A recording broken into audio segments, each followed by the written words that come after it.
High বন্ধুরা, কেমন আছো সবাই? আশা করছি সবাই খুব ভালো আছো, সুস্থ আছো। চলে এলাম তোমাদের কাছে আরও একটা নতুন ভিডিও নিয়ে। আর আজকের ভিডিওটা অনেকটাই বড় রাখলাম তোমাদের জন্য। আর দেখো, সারা দিন কেটে গেছে। তো সারা দিনের পর একদম সন্ধেবেলা চলে এসে তোমাদের সাথে একটা ভিডিও শেয়ার করতে। দেখে বুঝতেই পারছো কি ভিডিও শেয়ার করতে চলেছি। তো বেরিয়েছিলাম একটু বিকালের দিকে। তো বেরিয়ে এসে দেখছি আমার শ্বশুরমশাই মাছগুলো ধরেছিল, সেগুলোই দিয়ে গেছে। আর জ্যান্ত মাছ তো আমাকে বাজার থেকেও কিনে আনতে হয়। আর আমার শ্বশুরমশাই সামনে পুকুরে থেকে অনেক জল উঠে আছে না, তো চতুর জায়গায় তো এমনি জল জমে আছে। আমাদের এদিকটা এসছে এই মাছ, কিন্তু খুব একটা দেখা যায় না। আর আমাদের এদিকটা এলেও বা ধরবেই বা কী করে, কেন আমাদের তো আমার দাদাভাই তো ধরতে পারে না। আর আমার শ্বশুরমশাই এটা ছিপে করেই ধরেছে, যেহেতু সামনে অনেক জল জমে আছে, তো সেইখান থেকে এই মাছগুলো ধরা। তো দেখো 3টে মাছ আছে, তো বেশ বড়ই মাছগুলো। আর কি বলো তো, ডাক্তার বলেছিল তোমার দাদাভাইকে জ্যান্ত মাছ খাওয়ার জন্য। তো আমাকে বাজার থেকে ডেলি কিনে আনতে হয়। আর এই জলের জন্য ডেলি আর যাওয়া হয় না, একবারে 2 দিনের 3 দিনের মাছ নিয়ে চলে আসি। কি আর করব বলো, বাসি হলো বাসিই দিতে হয়, কিন্তু ডেলি যাওয়া সম্ভব নয়। রোজের এই জল মারিয়ে মাছ আনতে যাওয়া খুবই কষ্ট হয়। আর একটু বেরিয়েছিলাম বলতে, আমার মেয়েটা অনেক দিন ধরেই বায়না করছিল যে একটু মাসির বাড়ি যাব, তো মাসির বাড়ি দিয়ে আসবে কে ওকে। তো সেই নিয়ে একটু সমস্যা। আমার বাড়ি থেকে কাছেই, কিন্তু তবু যাই হোক, মেয়ে মানুষ তো বড় হয়েছে, একা ছাড়াও যায় না। তো তার জন্য আমিই গেছিলাম ওকে দিয়ে আসতে। তো বিকালের দিকেই বেরিয়েছিলাম ওকে দিয়ে এসে, বোনের বাড়ি থেকে এসেই বসে গেছি মাছগুলো ছাড়াতে। আর বাইরে তো অনেকটাই জল আছে, ওই জন্য আর যাওয়া হয়নি। আর দেখো, আঁশ ছিটকে এদিক ওদিক চলে যাচ্ছে, মনে হচ্ছে আমার মাথাতেও ছিটকেছে। তো যাই হোক, আবার মনে হচ্ছে আমাকে একবার গা ধুতে হবে। কেন, এই মাছ ছাড়ালে কি বলো তো, একটু আঁশটে গন্ধ ছাড়ে। গা দিয়ে গোটা ঘর দিয়ে আবার আমাকে সব মোছামুছি করতে হবে, যেহেতু আমি বারান্দায় বসে ছাড়াচ্ছি। আর প্রথমে আঁশগুলো একটু ছাড়িয়ে নিলে সুবিধা হয় কাটতে।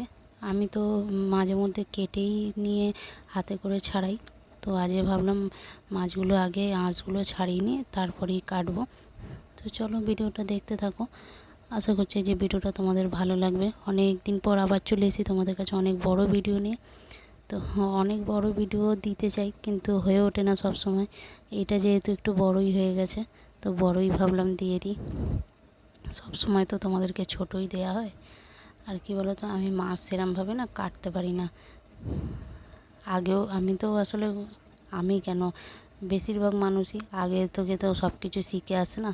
তো আমিও সেইভাবে কিছু শিখে আসিনি, যার জন্য একটু অসুবিধা হয়। মাছ ফাছ কাটা আমার দ্বারা খুব একটা হয় না, তাও আমি যথেষ্ট পারি, মোটামুটি পারি।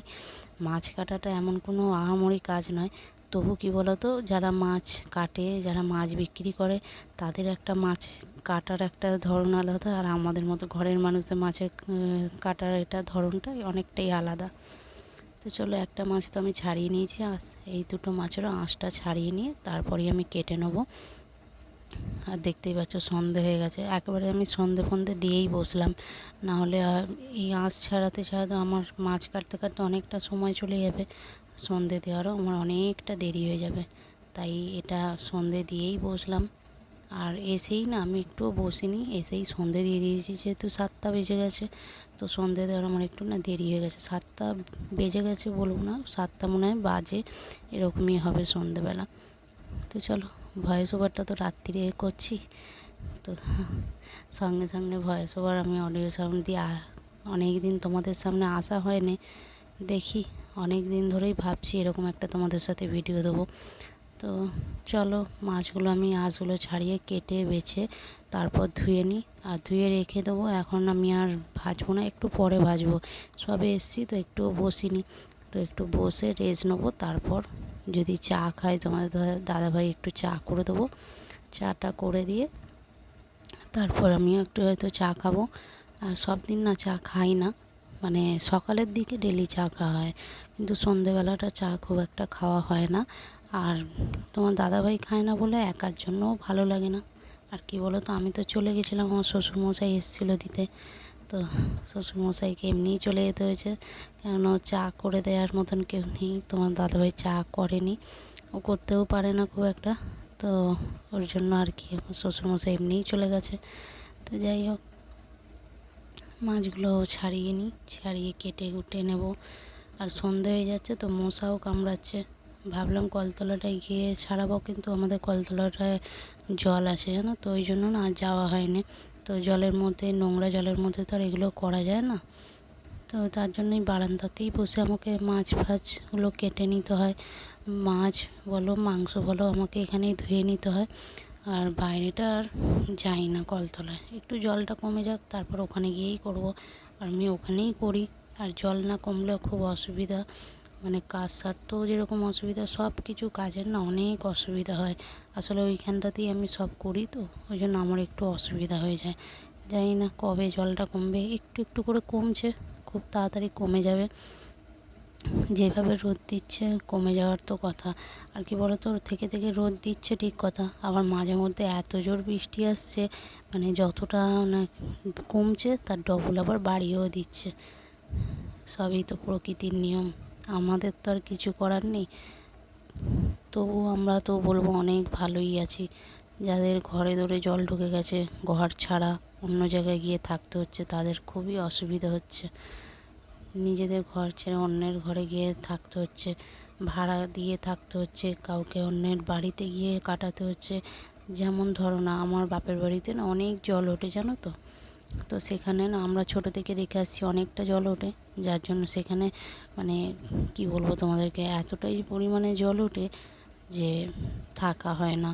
মানে এক বছর তো অনেক দিন আগেকার কথা, তখন আমরা বেশ খানিকটা ছোট, কিসে পড়ি অতটা মনে নেই, এতটা পরিমাণে জল উঠেছে যে আমরা ঘরে থাকতে পারিনি। ঘর থেকে আমরা চলে যেতে হয়েছিলো ভাড়া ঘরে। ভাড়া ঘর ঠিক বলবো না, আসলে আমার বাপের বাড়িতে তো আমার বাপি যেখানে আগে ভাড়া ছিল, তো সেখানেই মানে তাদের সাথে এরকমই আমাদের সম্পর্ক, আমাদের কাকা বলি। তো তারা প্রতি বছর না বর্ষা এলেই আমাদের ঘর ধরে জল ঢুকে যায় বলে, তো ওরা আগে থেকেই এসে আমাদেরকে বলে দিত যে ওখানে যে ওদের বাড়িতে চলে যাওয়ার জন্য। তো যতক্ষণ না জল কমছে ততক্ষণ আমাদেরকে ও বাড়িতেই আমরা থাকতাম। তো ওরা আমাদেরকে এসে নিয়ে যেত, প্রতি বছরই এটা করতো, এক বছর বলে নয়, প্রতি বছর আমাদেরকে ওরকম নিয়ে চলে যেত। তো আমরা ওখানেই থাকতাম, ছোট থেকে আমরা দেখে আসি অনেকটা আমাদের বাড়ির ওখানে জল জমে, তো তাই আমরাও চলে যেতাম। তো বাড়িতে সবাই চলে যেত, যেমন আমরা 3 ভাই বোন, বাবা মা সবাই থাকতো আমাদের বাড়িতে।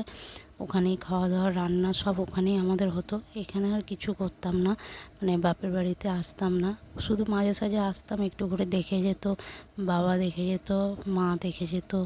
যখন জল কমে যেত ঘর ধরে আবার জলগুলো নোংরাগুলো পরিষ্কার করে তারপর আমরা চলে আসতাম। তো চলো, মাছগুলো তো ছাড়ানো হয়ে গেছে, এবার কেটেও নেবো। দেখে বুঝতে পারছো আমার বটিটা না একদম নড়নড় করছে, ভাবছি এই মনে হয় খুলে যাবে। তো বটিটা না বেশ কিছুদিন হয়ে গেছে, বটিটা এবার আমাকে মনে হচ্ছে ব্যবস্থা করতে হবে, নাহলে বটিটাতে আর কিচ্ছু কাজ করা যাবে না। একটা বটি তোমার দাদাভাই কিনে দিয়েছে, কিন্তু ওটা না বার করতে চাইছি না। এই বটিটাতে করে করে অভ্যেস, তো ওই বটিটাতে করতে গেলে মানে অসুবিধা হচ্ছে। আর ওই বটিটা না খুব বড়, এই বটিটা আমার একটু ছোট, তো এটাতে আমার করে করে অভ্যেস, ওটাতে আমি পারছিও না করতে। তো মাঝে সাঝে বার করা হয়, যখন এঁচড় ফেঁচড় কেনা হয় তখনই বার করি। দেখো মাছগুলো জ্যান্ত মাছ, কিন্তু হলে কী হবে, জ্যান্ত মাছে একটাও মাছের পেটে এগুলো ভালো না, তেলগুলো ভালো না, সব নোংরা, তো তার জন্য ফেলেই দেবো ওগুলো আর নেবো না। তো চলো, অনেক গল্প করে নিয়েছি তোমাদের সাথে, আর ভিডিওটা আজকে তোমাদের ভাবছি কীরকম লাগলো আমি জানি না, অবশ্যই কমেন্ট করে জানাবে, খারাপ লাগলেও জানাবে, ভালো লাগলেও জানাবে। আর তোমাদের সবাইকে বলবো, যারা অনেকেই আছো আমার ভিডিও দেখো কিন্তু এখনও আমার চ্যানেলটাকে সাবস্ক্রাইব করোনি, অবশ্যই আমার চ্যানেলটিকে সাবস্ক্রাইব করো, আমার পাশে থাকতে ভুলবে না। তোমরা তো জানো তোমাদের ভালোবাসার সাপোর্ট ছাড়া আমি এক পাও এগোতে পারবো না। তো সব সময় তোমাদেরকে বলবো আমাকে এতটাই ভালোবাসা দিও, সাপোর্ট করো, সেই সাপোর্ট আর ভালোবাসার আশায় যেন আমি অনেক দূর এগিয়ে যেতে পারি। তো চলো ভিডিওটা দেখো। মাছটা কেটে নিয়ে আমি মাছটা ধুয়ে নেবো, এখানেই ধুয়ে নেবো। আমি আর বাইরের দিকে যাব না, এখানেই জল আছে, এখান থেকে ধুয়ে নেব। কেন যেহেতু জল মারি মারি আবার আমাকে যাব, আবার আসবো। আর কি বলো তো, ওখানে জল ফেলাও যাবে না, ওখানটায় জল ফেললে অসুবিধা হবে, পুরো আঁশটে গন্ধ ছেড়ে যাবে কলতলাটায়, তো তার জন্য ওখানে আর জলটা ফেলবো না। তো এখানেই আমি সব করে একবারে এখানেই ধুয়ে নিয়ে নুন হলুদ মাখিয়ে নেবো। আর এইগুলো আমি এখানেই ধুয়ে নেবো, আর এমনি জল বুলিয়ে ধুয়ে রেখে দেবো, কালকে মেজে নেবো। বড়িটা যেহেতু আমার রাত্রিরেই লাগবে আনাজ ফানাজ কাটতে, তো বড়িটাকে আমি মেজে নেবো এখানেই। তো চলো, কি বলো তো, জ্যান্ত মাছ তো একটু স্লিপ খায়, তার জন্য একটু কাটতেও আমার অসুবিধা হচ্ছে। তো বটিটাও আমার সেরকম ভালো নয়, যাকে বলে চোরের কানও কাটা যাবে না। তো যাই হোক, মাছটা আমি কটা পিস করবো কিছু বুঝতে পারছি না। আসলে বটিতে তো ধার নেই, তো সেইভাবে মানে কাটাও যায় না। আর আমি তো মাছ কাটার এক্সপার্টও নয়। তো যাই হোক, একটা সামান্যটুকু কাটার মতন অভ্যেসটা আছে মাছ, সেইভাবেই কেটে নিচ্ছি। তো চলো, ভিডিওটা না আজ অনেকটা বড় লং করে ফেলেছি, তো বোরিং লাগলেও অবশ্য জানিও। তো ভিডিওটা চলো বেশি বড় আর করছি না, অনেকটা বড় হয়ে গেছে। আজকের মতো ভিডিওটা আমি এখানেই শেষ করব। আর কেমন লাগলো কিন্তু অবশ্যই জানাতে ভুলবে না কমেন্টের মাধ্যমে। দেখা হচ্ছে তোমাদের সাথে নতুন আরও একটা ভিডিও নিয়ে। ততক্ষণের জন্য খুব ভালো থাকবে, সুস্থ থাকবে। টাটা।